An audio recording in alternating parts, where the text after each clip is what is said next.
Bienvenue à tous, c'est la vidéo numéro 13 de notre série continue sur le motif optimal d'entrée commerciale en ICT.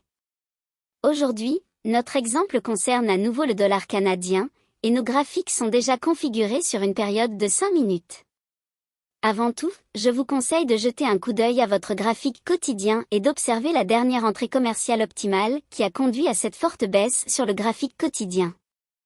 Lorsque nous observons des mouvements importants comme celui-ci, il est naturel de supposer que le marché est descendu trop bas et qu'il va devoir inverser.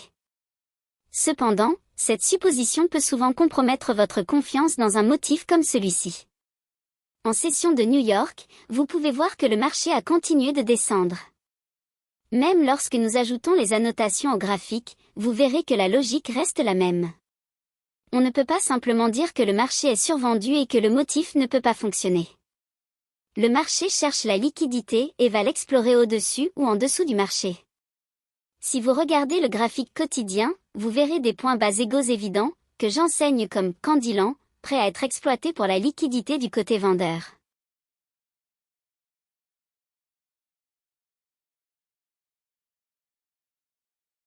Ajoutez à cela une entrée commerciale optimale sur un graphique quotidien, et vous obtenez de magnifiques résultats comme celui-ci. Passons au dollar canadien, et si ce n'est pas déjà fait, reprenez la vidéo.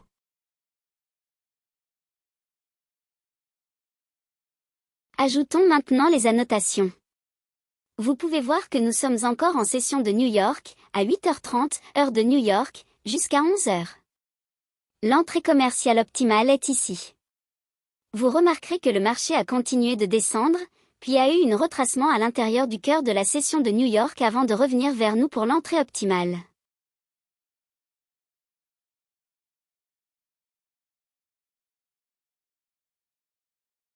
Vous pouvez choisir d'utiliser ce point haut ici, car il a une déviation directe de ce sommet en allant vers le bas. Il a eu un plus haut plus élevé, mais je vais utiliser celui-ci car il a le déplacement direct de ce haut en allant vers le bas, puis consolidation, et une autre hausse avant de revenir vers moi. Avant de passer par celui-ci, observez celui-là qui est légèrement plus élevé, mais c'est là que se trouve tout le volume.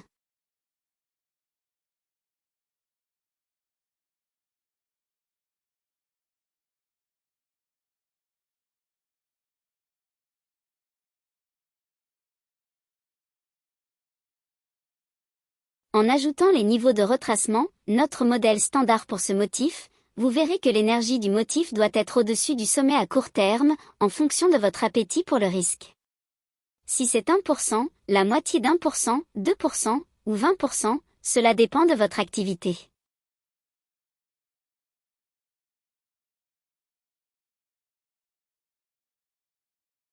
Le bas à court terme est à 38,11 et demi, vous donnant environ 20 pips jusqu'à l'ancien bas ici.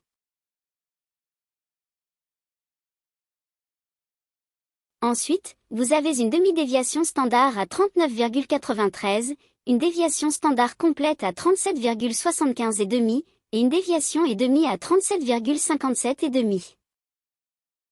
Le point bas de la journée arrive exactement à 37,57 et demi. C'est une belle symétrie dans le dollar canadien, une configuration évidente à partir du graphique quotidien en utilisant les principes que j'enseigne. Évidemment, tout cela est disponible gratuitement sur la chaîne Ines. Si vous n'avez pas suivi tous les tutoriels et vu tout ce que j'ai présenté dans ces vidéos, associés à cette série de reconnaissance de motifs d'entrée optimale, vous pouvez voir comment les principes que j'enseigne et que je recherche se manifestent chaque jour de marché à cette heure-ci.